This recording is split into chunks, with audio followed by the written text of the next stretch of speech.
Bonjour, bon entrepreneur à succès. Inès Ingrid ici de ClarisseInvestment.com, une entreprise de services qui aide les entrepreneurs à générer plus de cash sans avoir à dépenser un sou de leur revenu mensuel. Et oui, je suis celle-là où l'entreprise, c'est celle qui travaille avec les entrepreneurs qui pour booster leur cash, pour booster leur profit, pour booster leurs bénéfices. Parce que quand on est en entreprise, l'idée même, c'est de pouvoir se faire plus d'argent et de se permettre de se développer rapidement.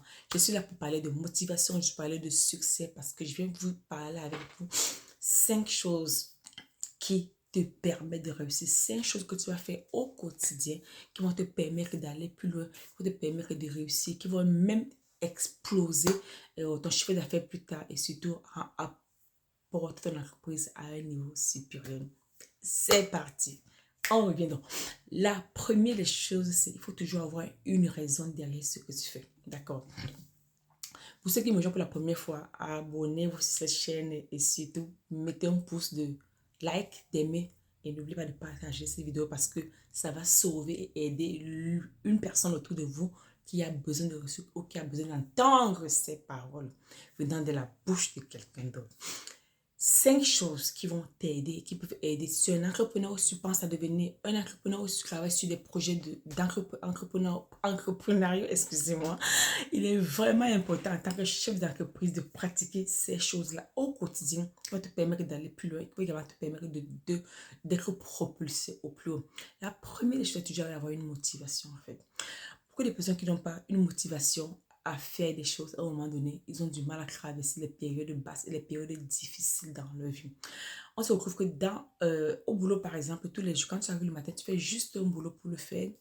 Tu n'es pas motivé et ça fait qu'à un moment donné, quand peut-être ton entreprise va mal ou alors même si tu es en poste salarial, n'est-ce pas? Il y a peut-être des becs au boulot avec peut-être des collègues ou alors il y a peut-être le management. Tu ne seras plus motivé de te lever ce matin parce que tu seras tellement stressé puisque tu n'as pas une motivation personnelle au fond de toi qui te permet d'aller te pointer à ce boulot-là tous les jours. Pourquoi tu es chef d'entreprise? Pourquoi même tu as créé ton entreprise? C'est peut-être pour ton conjoint, pour ta conjointe, c'est peut-être pour tes enfants, c'est peut-être pour sortir de la pauvreté. Tu veux peut-être explorer la richesse financière pour des personnes qui n'ont pas hérité des biens peut-être de leur famille ou de leurs parents. C'est peut-être pour explorer le marché financier ou alors devenir l'un des plus grands milliardaires. C'est quoi ta raison? Parce que la cause existentielle même de ton entreprise ou de tes motivations sera un boost pour toi au quotidien pour toujours t'amener au plus haut, au plus loin. Rien ne sera jamais facile. Comme on l'a vu en elle, on a les hauts et les bas. À un moment donné, tu seras confronté à beaucoup de challenges. Tu sentiras ton corps fatigué quand tu n'auras pas envie de faire des choses. Te réveiller le matin, ce sera compliqué. Tu as peut-être des longues heures de travail. Mais toujours, c'est que quand tu as une motivation au fond de toi, ça devient un peu comme ton boost au quotidien, ton café peut-être, ton jus d'orange pour ceux qui prennent le jus d'orange, ou alors tes boissons énergisantes, excusez-moi, j'ai quelques allergies, parce que c'est de ça qu'il est question. Toutes les personnes dans leur vie qui n'ont pas une raison de succès, qui ne se donnent pas une raison de réussir, croyez-moi les amis, à court de route, ils se donnent les mêmes raisons d'arrêter quand les choses ne vont pas bien. Ils peuvent peut-être investir sur un projet dans lequel ils croyaient, ils ont beaucoup cru et que le projet ne fonctionne pas. Et forcément, ils vont arrêter. Parce qu'ils vont dire, oh là là, j'ai perdu 10 000 euros, j'ai perdu 15 000 euros dans ce projet et là, je vais arrêter. Ils oublient qu'ils ont peut-être gagné en connaissance, ils ont gagné en expérience, ils ont gagné en expertise. Parce que quand tu es chef d'entreprise, rien n'est jamais perdu. Tu perds peut-être en argent, tu perds peut-être en valeur monétaire, mais tu le récupères dans l'apprentissage et en expérience. Et c'est de ça qu'il est question quand on devient entrepreneur, parce qu'il y a une transformation qui s'opère derrière. Deuxième point que je viens partager avec toi ici, là, c'est la confiance en toi. Beaucoup d'entrepreneurs ont du mal à vouloir construire cette confiance en eux. D'accord? Ils veulent bien faire des choses, ils ont envie d'accomplir beaucoup de choses, mais ils n'ont pas cette confiance en leurs actions. Et ta confiance en toi peut se mesurer dans des petites choses, en fait. Qu'est-ce que tu vas faire tous les jours pour vouloir construire cette confiance en toi, par exemple? Pour des personnes qui ont peut-être de perdre du poids, si tous les jours tu vas au sport, ou tous les jours tu vas peut-être faire quelques marches dans le quartier autour de ta maison, ça peut t'aider à vouloir regagner cette confiance en toi. Si tu dois apprendre de nouvelles langues ou alors peut-être apprendre les compétences communicationnelles pourquoi ne pas le faire? Ça va peut-être améliorer la confiance à toi. Décide peut-être de manger sain ou alors peut-être de dormir un peu tôt. Mais il faut faire des actions au quotidien. C'est de ça qu'il s'agit, les amis. Au quotidien, qui vont t'aider en fait à regagner cette confiance en toi. Les personnes peut-être vont te dire que, ok, c'est parce que peut-être travailler sur leur peau, ou travailler sur leurs connaissances linguistiques, ou travailler sur leurs compétences, peut-être de l'industrie dans laquelle ils sont en train de vouloir s'exposer, de vouloir investir. Il est vraiment important, les amis, de travailler la confiance. Parce que la confiance en toi va déterminer en fait la confiance que les autres pourront mettre en toi. Parce que ce que tu es de l'intérieur, peut-être je te laisse à plusieurs vidéos, cela se manifeste de l'extérieur. Si au fond de toi, tu n'es pas assez sûr du produit que tu vends ou du service que tu aimerais proposer très clairement, on ne va pas te faire confiance. C'est parce que celui qui a confiance en lui, on le ressent dans l'énergie qu'il dégage. Quand on est autour de lui, on sent que c'est une personne qui n'a pas peur. C'est une personne qui est sûre de qui il est, qui est sûre de sa capacité à réussir. Et cela se travaille au quotidien. L'estime de soi, par exemple, aussi. Tu dois t'estimer d'abord avant de permettre aux gens d'estimer qui tu es. D'accord? Voilà une petite chose que tu vas, dans ton cadre, trouver les actions que tu dois faire au quotidien pour vouloir augmenter cette confiance en toi. Le troisième point, c'est l'enthousiasme. Beaucoup d'entrepreneurs aiment bien travailler, mais ils n'aiment pas en fait profiter du processus de transformation dans lequel ils sont en train de passer.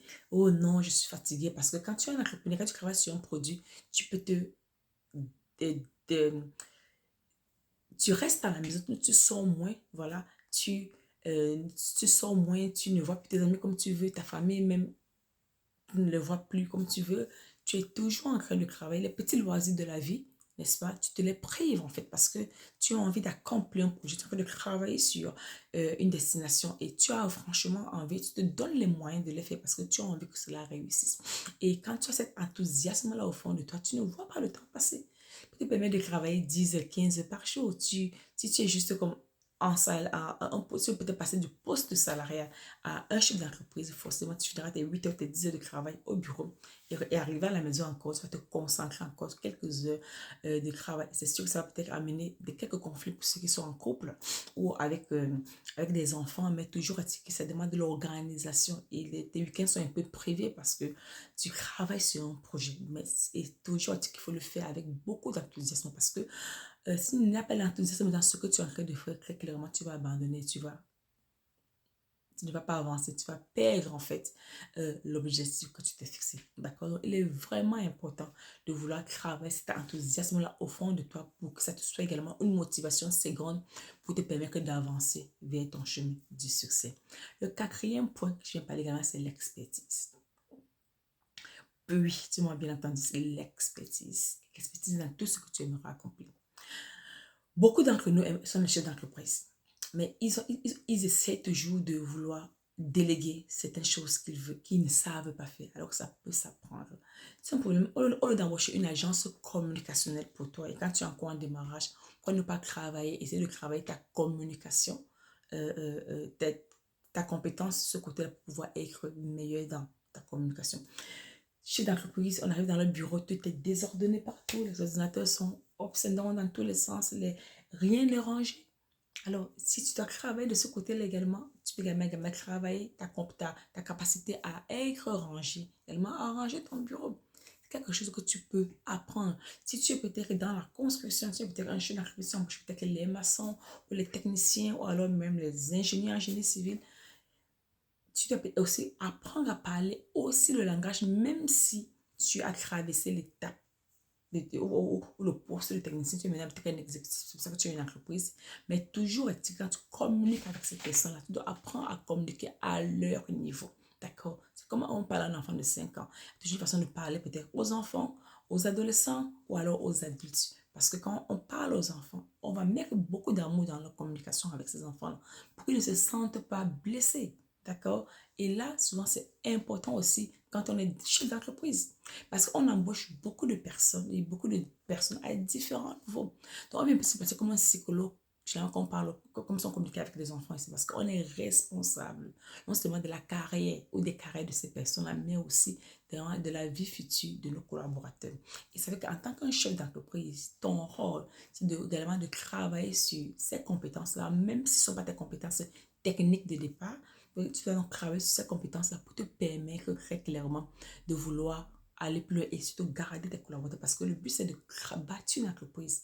Mais quand tu regardes les collaborateurs qui ont des compétences qui ont déjà été développées au sein de l'entreprise, c'est toujours meilleur pour toi parce que le travail sera plus facile et plus aisé.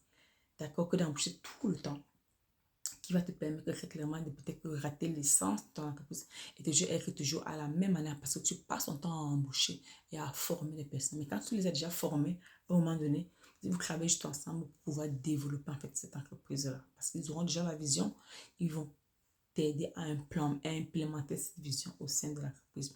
Il est vraiment important de développer ton expertise.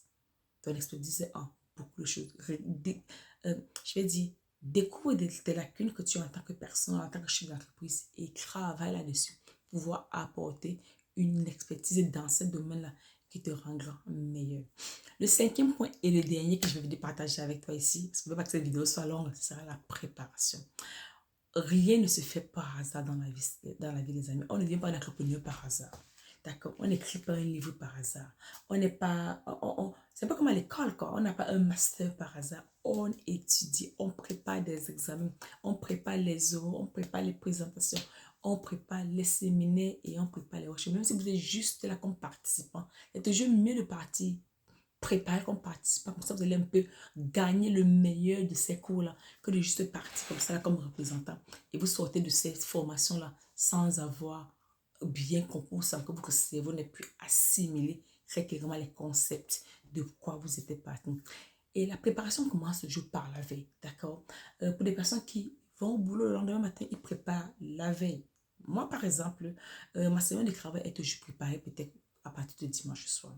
Je sais le lundi quelles sont mes heures de réunion, que ce soit dans mon groupe sur Teams, pour mon entreprise, sur WhatsApp, peut-être, j'ai des clients là-bas aussi, des gens que je coach en privé.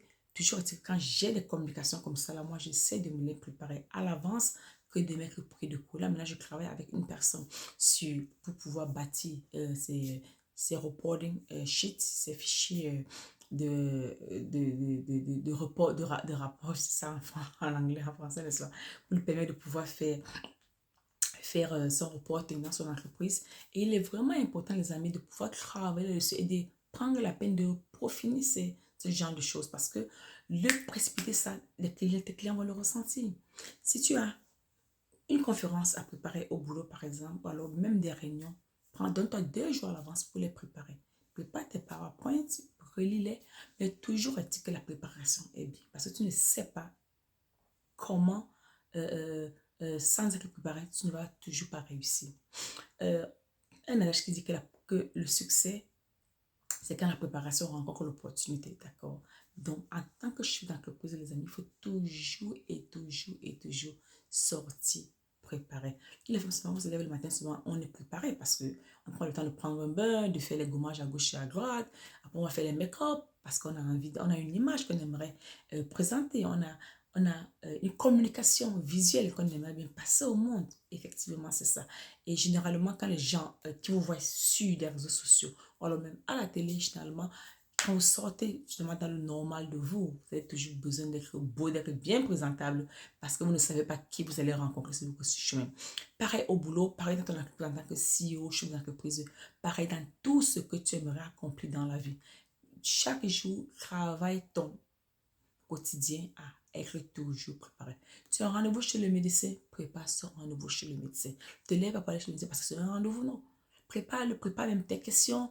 Tu vas peut-être faire juste un examen de sang ou un examen d'urine, n'importe quoi que tu vas le faire, un check-up régulier. Prépare ce rendez-vous. Tu vas juste au boulot, tu vas te voir tes collègues. Prépare-toi. Et aussi, tu prends cette habitude de toujours de te préparer. Ça fait que même dans ton entreprise, tu vas en fait transpirer cette compétence-là qui t'aidera et qui facilitera ta fonction de chef d'entreprise parce que tu as déjà développé ça dans d'autres domaines. Très bien, mes leaders, c'est ça que je venais partager avec vous, les 5 choses que vous devez faire au quotidien quand vous voulez avoir du succès et surtout du succès financier. Je vous dis au revoir dans une autre vidéo.